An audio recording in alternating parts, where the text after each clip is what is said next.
So we're going to do the 2016, 2017, and 2018 AP Calc free response number 6 question, which is the infinite series question. This is going to move quickly, so you should have this printed out in front of you because it's a lot of work. Technically, it's 45 minutes worth of work, but we're going to try and move a little bit quicker than that. All right, function f has a Taylor series about x equals 1. Ding, ding, ding, right, x minus 1 for everything here.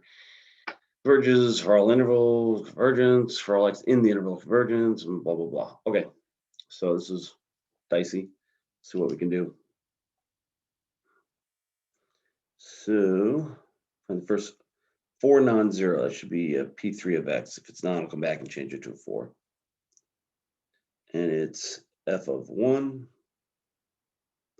plus f prime of 1, x minus 1, plus f double prime of 1,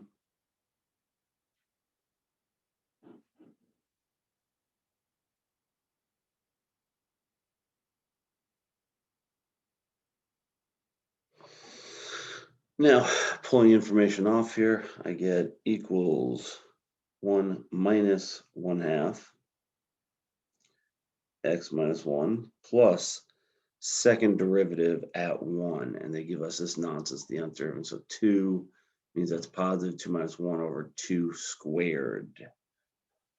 1/4 times the 1 over 2 factorial x minus 1 squared. Plus, here we go again, 3 is going to be odd, negative. 3 minus 1 is 2 factorial. With the 3 factorial on the bottom, we're just going to be left with a 3.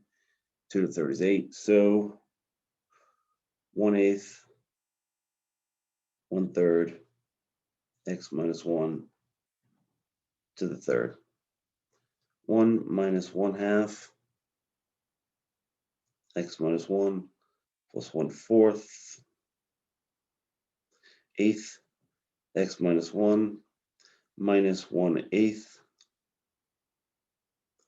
1/24, x minus 1 to the third.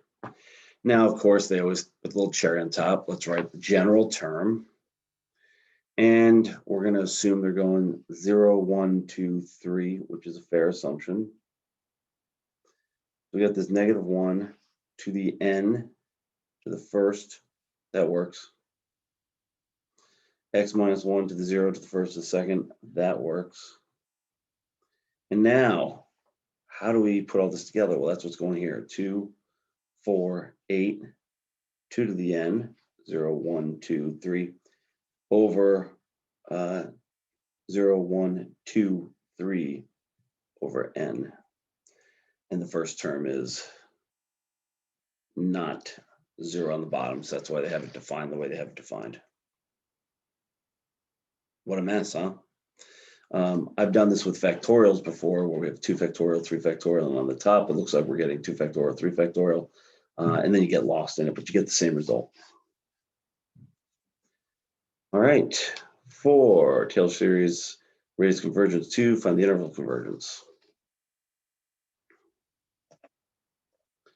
Now, usually we have to do a ratio test. This time we don't have to because they told us what's going on. And obviously they timed out the test and said, we're a little tight here. So if it's centered at x equals 1 and r equals 2, we're looking at negative 1 to 3. 1 minus 2, 1 plus 2. And I've checked the endpoints. Now, they do it very thoroughly, and I've never graded this kind of thing before. So how close? That's a really good question. Negative 1, and I'm going to put it in here. I get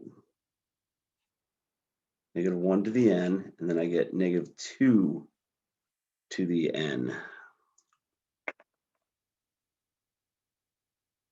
N over 2 to the n times n, which is this negative 1. I'm going to pull it out and they cancel each other. Negative 1 times negative 1 to the n is gone.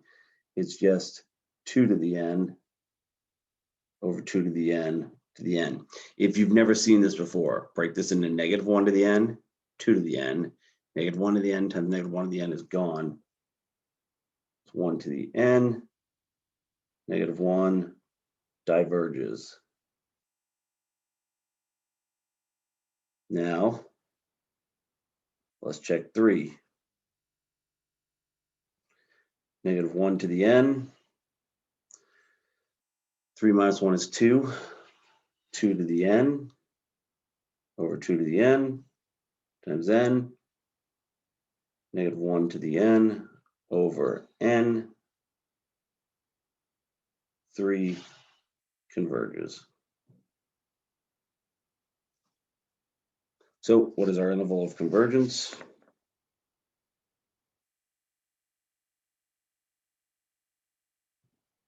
-1, 3.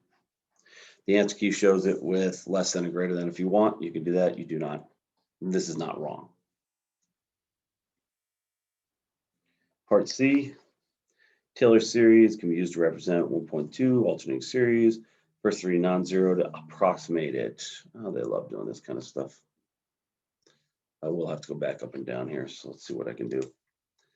C, we're going to use the first 3 non-zero terms. 1 minus 1/2, 1.2 minus 1 plus 1/8, 1.2 minus 1 squared. I screwed this, I apologize. I screwed this up here earlier. So 1 minus 1/2, 1.2 minus 1. I'm just taking this, plugging in 1.2. First 3 terms, it said. Taylor series, use first 3 non-zero terms. All right, that equals 1 minus 0.2 over 2, 0.1. 0.2 squared is 0.04 over 8 is 0.01. No, it is not. 0.04 over 8. Now I'm confused is what I did earlier. I got to do everything with fractions. So let's do this. That's 1/5 squared is 1/8 times 1/25. 8 times 25. This is 0.9 plus 1 over 200. 1/2 is 0.5. 120 is 0.05. 1/200 is 0.005. 0.905.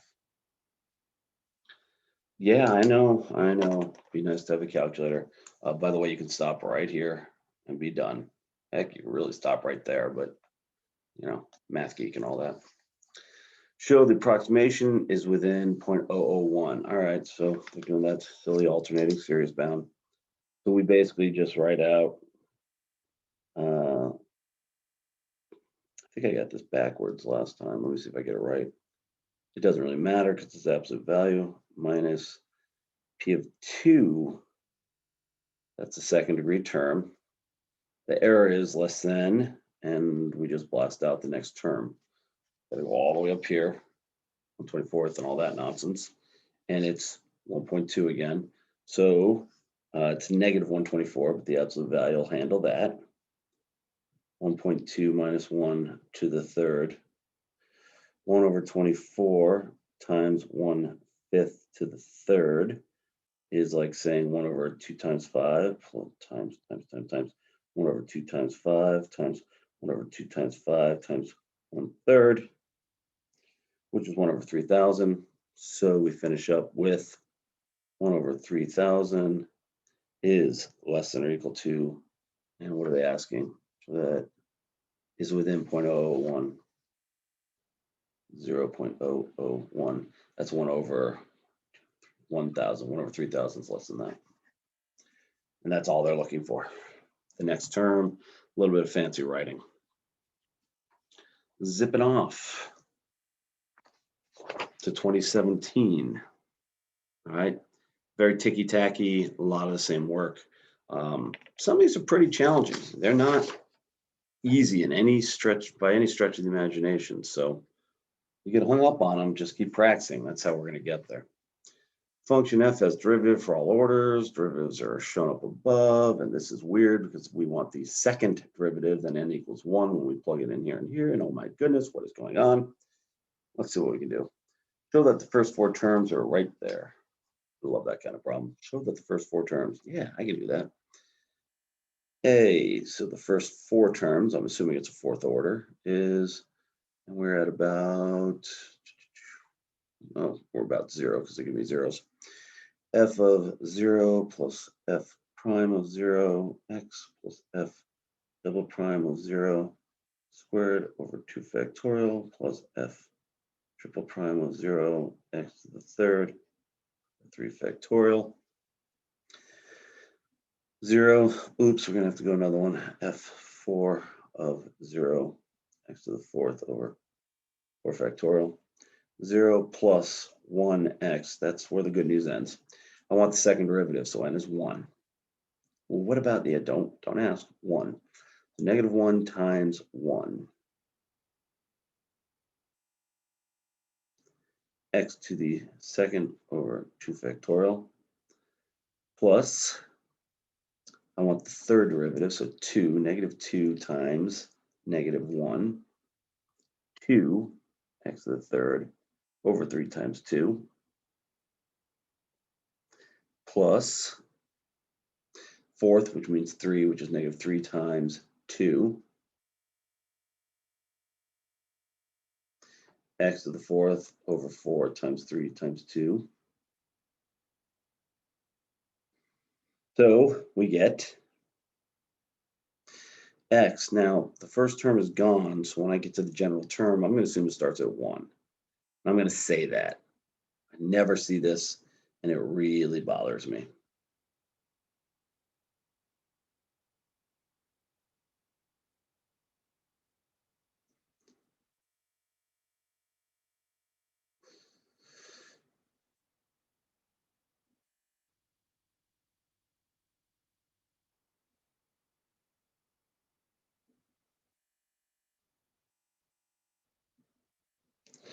So positive, negative, negative 1, we'll go with n plus 1. 1, 2, x to the n over 1, 2, 3, 4, n. Kill. Let's see how we did. X minus x squared over 2 plus x third over 3 minus, yeah, that looks good. And the general term. Nice. All right, what's next? Determine whether Mclaren series converges at x equals 1. Additionally, diverges, all that nonsense.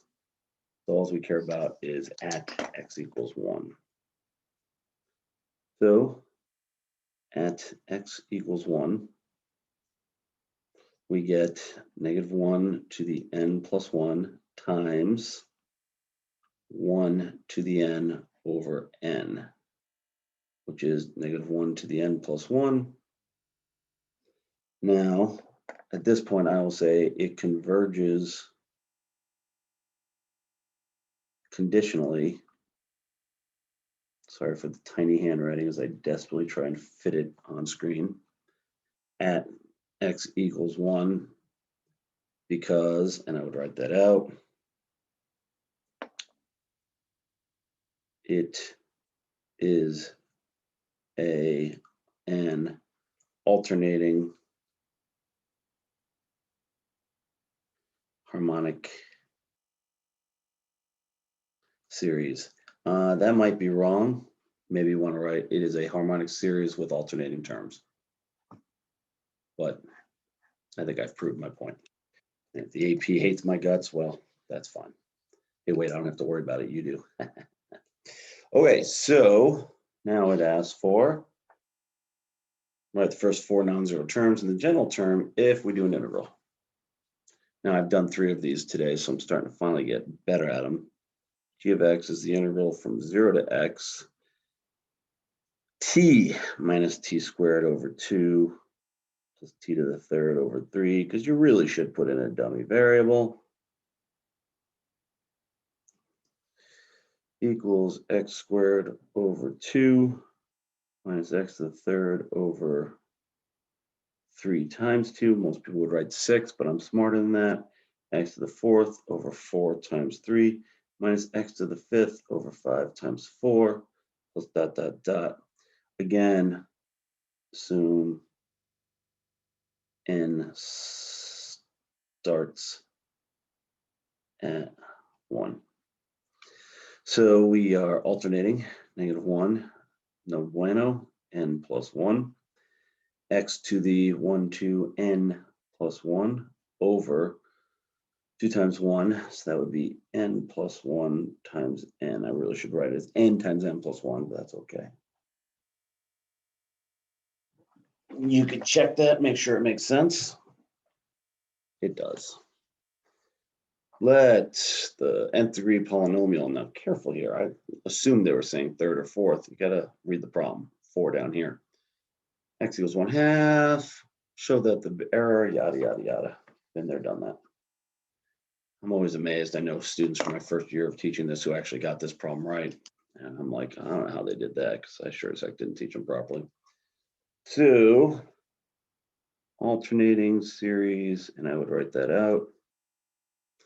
Error bound.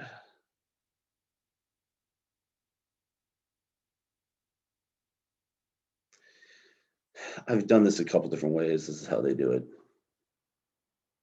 And it's absolute value, so it does not matter. G of 1/2 less than or equal to, we need to go to the next term. So they're giving us 4. G. I really should use a different letter for this. Really should use a Q. Yeah. So they go to 4 terms. So we go to the 5th is -1/2 to the 5th over 5 times 4. So 1 over 32 times 5 times 4. That's 20 times 32 is 1 over 640, which is indeed less than or equal to, I'm not going to do that, less than 1 over 500. Notice they don't say explain or give a reason, so that's all we have to do.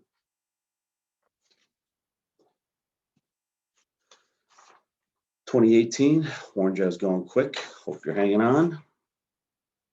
Mclaren used for 1 plus x. We already know that. Interval convergence. That'd be this. Notice the x over 3. They got me on this one. That kind of bothered me more than a little. So yeah, write the first 4 general terms. Let's do this one first. Because yeah, they got me with this one. Ln of 1 plus x over 3 equals x over 3 minus x squared over 3 squared times 2. Why am I writing it this way? Because I'm smart about it. X to the 3rd over 3 to the 3rd times 3 minus x to the 4th over 3 to the 4th times 4. First 4 non-zero, 2, 3, 4 non-zero terms. I'm going to assume this starts at 1, 2, 3, 4. Yeah, that'll work. -1 to the positive n plus 1, x to the n over 3 to the n times n. Right, now notice this is f. This is, I'm not done. I should not have done this. So yeah, make sure you're careful about it. X times ln of 1 plus x to the 3rd, x squared over 3 minus x to the 3rd over 3 squared times 2 plus x to the 3rd over 3 to the 3rd times 3 minus x to the 4th over 3 to the 4th times 4. -1 to the n plus 1 hasn't changed. X to the n plus 1 has changed. 3 over n is not changed, and n is not changed. Wow, I'm kind of going faster. I gotta make sure I'm doing the work right. Yeah, I am. So part B, determine interval convergence. Now they've actually not given me something to work with, so I've got to go back to basic principles and say ratio test, which is the limit as n goes to infinity of, here we go, x, working off of here, throw that out because it's absolute value, n plus 2 3 to the n plus 1, n plus 1, 3 to the n, x to the n plus 1, equals absolute value of x over 3. Come back to that in a second, where what do I have to do with this? So 3 to the n plus 1, 3 to the n, cancel, left with 3 to the first, cancel, left with x to the first, and then n plus 1 as we go to infinity becomes 1, gone. So absolute value of x over 3 is less than 1, negative 1 less than x over 3 less than 1, negative 3 less than x less than 3. Check endpoints.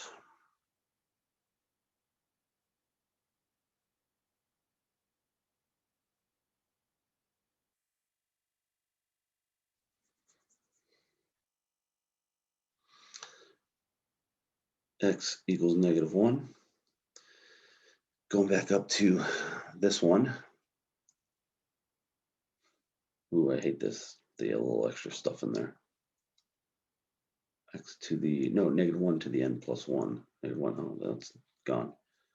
1 over 3. Something's bothering me and I don't know what it is. Oh, for goodness sakes. Negative 3. Wow, that was painful. Negative 3 to the n plus 1 means I will be left with, negatives cancel out, 3 over n. What the heck just happened? Negative 1 cancels, 3 to the n plus 1 is 3, diverges. I'm going to write this out. I probably should have been doing this for a while. By comparison with harmonic series.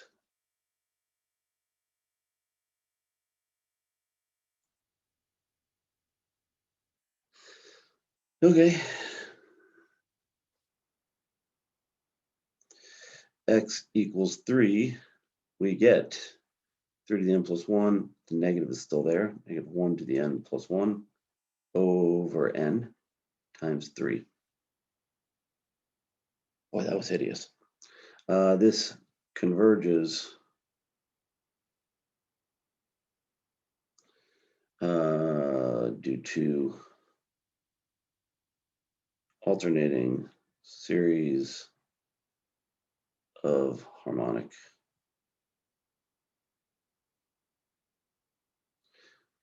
Horrible. I'd go and reread their answer key and see if you're happy with that. So we are done with negative 3 less than x less than or equal to 3. I, O, C. Deep breath time. Here they go again with their, what's the error if we go with a fourth order about x equals 0 using 2. Okay.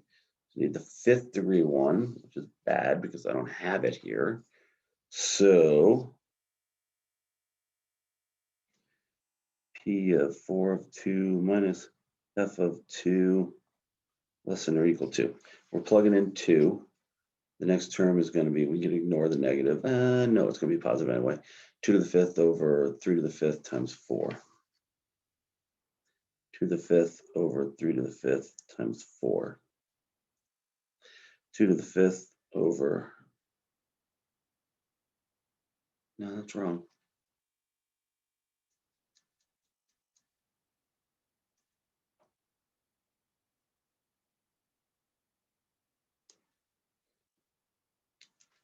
That's upsetting. Fourth order for F.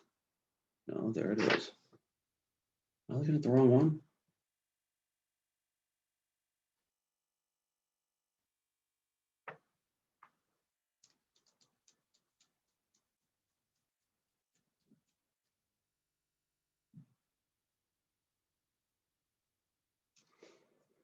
No, I'm gonna have to pause this and think about it for just a second.